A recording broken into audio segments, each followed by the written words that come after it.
Overall, as you can see, we can report a 5.1% reduction in phone calls to our service.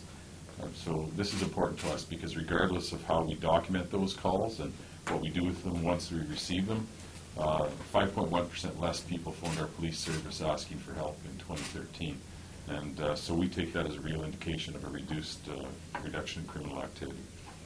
Our bylaw unit, on the other hand, has been dispatched to 8.8% more calls for service, for a net reduction in calls total of 3.6%.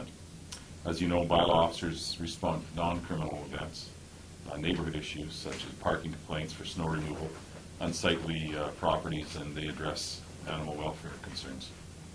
The numbers that I presented are involved in a uniform reporting format, and like most statistics, they require a bit of an explanation. As example, you can see there that one that stands out is prostitution-related offenses, an increase of over 600%. Of course, this does not reflect an actual increase in the sex trade or in our enforcement or attention to it. It simply means that we used legislation this year as one of the tools in dealing with victims of the sex trade. In 2013, we made several attempts to connect sex trade workers with services by applying legislation as part of our strategy to deal with it. We in fact received 23% less calls concerning the visible signs of the sex trade in 2013 than in the previous year. Another stat that you may notice jumping out at you is the report of abductions. It says we have 5 reported abductions, and in reality we had 1 report where a parental abduction or visitation issue occurred and the child was returned safely home. 3 other reports were from children reporting to their parents that they had been approached by a stranger.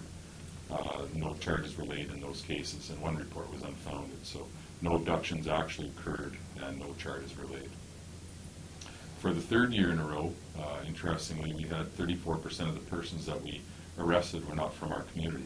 And because so many of our contacts involve people from the surrounding area, it's important that we provide a regional response by partnering and integrating our service delivery.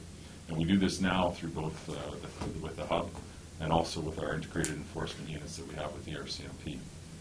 Our public intoxication arrests as well were fairly stable, increasing by just under 1% in 2013. We're hopeful that the community focus on responsible alcohol use will have an effect in the coming year.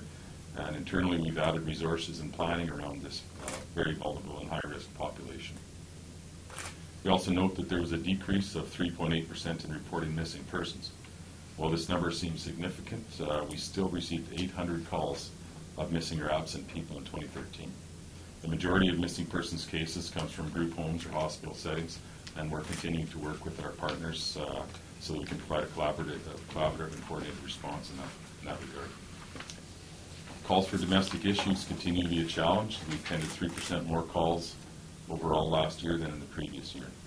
Fortunately, violence associated to these calls do not appear to have increased, but we have directed resources to do more preventatively, including working with initiatives such as Setting the Stage, a community program designed to reduce violence against women. Some of our violent crime did increase, as you can see, and the total category of crimes against person has increased by 1.5%. Our assessment of common assaults is noteworthy. It indicates that our increases there are primarily due to male-on-male violence occurring between 3 and 4 o'clock in the morning. We have seen a general trend throughout most of the year of a downward increase, the downward direction of violence. However, late in the year, that trend turned around and drove those statistics back to 2012 levels. On a positive note, our robberies have decreased by 18.6%. This is generally a youth crime and a crime of convenience, so we feel that the additional resources we applied at peak times and increased visibility have been valuable. Our crimes against property category is down over last year by 14.2%, primarily because of a reduction in break and enters. An increase in drug enforcement, we had 21.8% more enforcement, has certainly played a part in this success, as we know that there's a direct linkage between property crime and drug addiction. Impaired driving charges have been increased by 44% over 2012, the highest rate of enforcement in more than 6 years. And we intend to continue with this focus on traffic safety through the visible enforcement, because we noted that the calls to our police service reporting accidents with injury or death are also at historic lows. Our greatest gains in crime reduction have been in the downtown core. Crimes against persons downtown have decreased by 15.7%, and crimes against property by 31.3%. Our professional enforcement presence will continue down in the downtown core on a year-round basis, and our planning includes increased visibility in all zones of the city.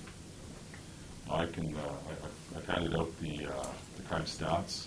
I can answer any questions today, but I know that it's kind of quick notice, or short notice, pardon me, and if you have any questions over the coming days and weeks as you look at that, or questions that may not be answered simply by looking at uniform crime reporting, I would certainly be willing to take a look at providing an answer for you. So if there's anything that pops up at you today you'd like to comment on, I sure can give it a shot. I wouldn't mind a little bit more clarification of this legislation used in prostitution. Right. Like specifically what kind of, you said it's basically to help the victims Right. Well, of prostitution. Can you explain that? just, when we look at the sex trade in general, the visible signs of the sex trade that you see are the sex trade workers that are in the downtown core and the surrounding areas and neighborhoods surrounding the downtown. And we can address that issue in a number of ways. And the police service considers them to be victims. And so what we try our best to do is to remove them from the sex trade by connecting them to the services they need. And one of the ways we can do that is the use of legislation, actually laying charges, using the court system to connect them to services through probation or community service. We did that this year, and we did other things. I mean, we also met with them, offered counseling. We tried to look at what the needs were, what was driving them to the street, and we found that to be quite successful. Prostitution in itself is a complicated sort of piece of legislation. There's oftentimes conflicting case law that dictates how we handle it. But all in all, it's an issue that we deal with one way or another, and in 2013 we dealt with it primarily through the use of legislation. And when you say, through charges, is it basically like seeing the consequences of doing it, they hope for a way to get out of it? Is that sort of the implication, or? No, when we charge somebody under that legislation, what it allows us to do is, first of all, take them into custody, where we can connect them to people who might be able to provide services to them. So they're not held in custody, but they certainly spend some time with us where we can offer them counseling and find out what it is that they're lacking in their life, or what complicated issue drove them into a life of a sex trade. Oftentimes, just taking a look at them on a case-by-case basis and trying to provide those services to them so they don't have to resort to the sex trade is what will be most successful. Simply charging them and letting them go certainly is not a successful way to deal with the issue. And with 633% more, is that has the services that are offered to help these women, have they been strained, or are they fully capable of covering all of those people? No, I think we've been lucky in our community that we have more resources now than ever with our community mobilization. For example, in the case that you're talking about with the sex trade, we had a partnership with the Grand Council and with addictions counselors, and so when we did arrest ladies in the sex trade, there was more partners available to help us with getting them out of that life, with offering them services. There's more people available in a concerted, sort of focused way. The amount of robberies decreased by 18.6%, but I guess the theft of motor vehicles increased by 27.5%. You know why one went down and the other went up? Well, I don't think they're related at all, but other than the fact that both offenders would be youthful people, we tend to know that most of our crime is committed by people in the age group, that's 14 to 18, that sort of thing. But specifically to deal with theft of motor vehicles, we noticed very early on in the year that our crime trends were higher than last year. We started to review each file individually to see if we had a trend or a pattern, if there was something that we could engineer out of the crime. And what we found was that almost all of these offenses were not true auto thefts in the sense that no one broke a window and hot-wired a car and took them away. These were mostly cases where someone left a key in a vehicle or some member of their family took the vehicle without their consent. So that was an anomalous year in the fact that it's a 30% increase over last year. But what we did to combat that throughout the year was simply use the media to advise people to be cautious of where they leave a spare key and that kind of thing. Vehicles in this day and age are very difficult to steal. The auto industry has engineered theft out of their industry, and unless you have an older vehicle or a very complicated theft ring, it's difficult to steal a vehicle. And we just simply ask the people, and we continue to ask them, not to leave spare keys in their car, not to leave their vehicles running unattended, and certainly, as I mentioned, often the case it was a family member that had taken the vehicle. Regarding the increase in fraud, like, what do you think that is? Is it, because I mean, I hear about phone scams or internet, Yeah. like, what do you think? It's exactly what it was. We have 3 different types of fraud that we report on. One of them is credit card fraud, and then there's check fraud, which of course is almost non-existent anymore. But the third type of fraud is the result of things exactly as you described, scams where somebody will phone and try to convince someone to send money. And the complexities of that crime type are growing exponentially. People are more and more reporting it to the police as well. So the fact that those fraud reports are up does not certainly suggest that people were defrauded that much more often, but simply that there was more people complaining about that sort of scam to the police. So we did see a real increase in that sort of crime type in different formats, whether through the internet, through phone calls, through letters, people finding different ways to be creative and trying to defraud. Where would impaired driving charges fall in these categories? It's on traffic violations. Okay. Those are criminal traffic violations. Yeah. So I can provide you with the actual numbers through Curtis as to what those numbers were for impaired driving, but it was a 44% increase. And a lot of that work was done by our patrol section, and not a designated unit. Our patrol section has been exposed to a number of tragedies, and I think without a lot of direction from the administration, they went out and focused on enforcing the legislation surrounding impaired driving. So you say 44% increase in impaired driving charges? Yes. Okay. What, can you attribute that to anything, or is it, or not?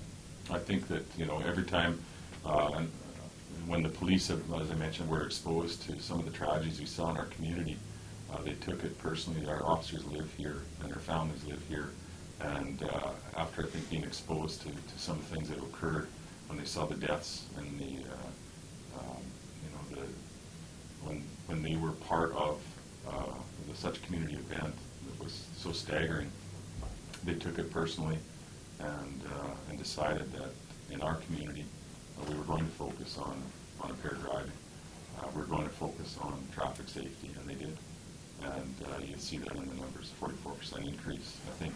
And that's the beginning. I think our service as a priority has stated that traffic safety is going to be important to us as a police service, as a community, and we're going to continue in that direction. Do you think police are being more aggressive in trying to charge people with impaired driving? No, I think aggressive is the wrong word. I think the police are just simply focusing some of the resources on impaired driving that might have been focused elsewhere in other years. These are busy officers, and they have options to deal with impaired driving. In our police service, we're opting to issue charges when the charges are appropriate. And you had mentioned that at the end of the year, things were looking good for crime and they went up. And I think it's been discussed before that crime usually is a little lower when it's colder out. Is that a general kind of? Yeah, normally it does happen that way, and I think the only thing that really was contrary to that trend was violence, and specifically common assaults, and those are, as I mentioned, something we took a close look at because of that reversal of the trend, and it turned out not to be domestic sort of violence, but more of alcohol involved youth crime, open areas as much as inside of a dwelling house, 3 o'clock in the morning to 4 o'clock in the morning. That was the kind of increase that we were seeing in violence. Okay, and when you had spoken before, like you had said, there's more male-on-male violence as Right. opposed to domestic violence. Is that Correct. kind of a, I guess for you, a success story for the year? Or? Well, certainly we focus a lot of our attention and resources on domestic violence, and we partnered with other agencies, and we have strategies and to try and drive down and be preventative when it comes to domestic violence. It's not a success to see anybody as a victim, for sure. And so what it did was it made us take a look at how we applied our resources between 3 and 4 o'clock in the morning, for one thing, and to make sure that we were visible in the open areas. We were visible where alcohol was being consumed and sold, so that we could potentially, through visibility and through enforcement, make sure that crime trend turned back around. Why that particular time? I mean, that's pretty specific. Is there a reason crime, like that kind of crime, is more common during those hours? Well, certainly alcohol consumption has a lot to do with that, and I think the later in the day that you get when people are consuming alcohol, the more likely there are to be acts of violence. And we know that those are the facts from our statistics. So as far as why that occurs, I can only assume that it has a lot to do with the consumption of alcohol into the early hours of the morning. And can you speak a bit about, you said downtown crime is down. Is that a lot of that to do with visibility, or is there anything specifically you guys have been doing? Well, what we know we did differently in 2013 was we added professional presence downtown. We had an additional bylaw officer who was dedicated to as a business liaison in the downtown core. That person was visible. They worked with the police in the downtown area, and although their focus was not criminal, their focus was neighborhood issues such as spitting and loitering and vagrancy and that sort of offense. Just a professional presence in the downtown core, I think, we saw was effective in moving some of the crime out of the downtown area and actually reducing some of the crime completely. And when was that bylaw officer was it after dark or during the day? No, it was during the business hours. Okay. And we started the program early in the summer, and we continued throughout the year, and now it's going to be a year-long position. The increased effort in drug enforcement, where did the direction for that come from? Was it a local initiative? Was it from provincial, federal levels of government? Well, we have an integrated street enforcement team, and we also have an integrated organized crime unit here. And both those units were very effective in the last year in dealing with crime related to drugs. So a lot of our organized crime work is involving drugs and drug trafficking in our community. And we had seen a lot of break and enters and property crime. When we were trying to address those crimes, the spin-off was drug offenses and drug trafficking and drug possession offenses. So we know that they're linked. We know nationally statistics support the fact that property crime is linked directly to drug offenses, and so we applied some resources there just internally, and we're quite successful. We're hoping to see that continue as well into 2014 and be a priority. So given that, I guess overall occurrences dropped by 3.3%, what do you think are like the general lessons of the previous year for the police force? Well, we think what we did well was visibility, first of all. As I mentioned, in the downtown core specifically, so that's something that we're going to try and move out to all the different zones. That was a real success story. We think that drug enforcement was another huge success story. We know that when we attack that sort of crime type, we have spin-off effects in other crime types, such as property crime. We think that traffic safety was another success story for us. As I mentioned, a 44% increase in impaired driving charges. At the same time, we saw the effect of that in a 6-year low in reported traffic accidents in our city where there was death or injury. So we know that kind of work is important. We also know that the work we do through the community mobilization, where we're partnering with agencies such as the Grand Council and the RCMP and the health region and the education systems, those are important preventative steps to take. And I think we'll see long-term goals and long-term gains simply by that collaborative effort. And what do you think is the biggest challenge for this year? For the 2014 or for? Yes. Well, I think coming up, we still have a community that's very mobile. As I mentioned, 34% of the people are from here that we deal with. We have a community that's quite young, And as I mentioned as well today, young people tend to be victims of crime more often. They tend to be offenders of crime more often. So we have a challenging, vibrant community that's going to take a lot of our resources.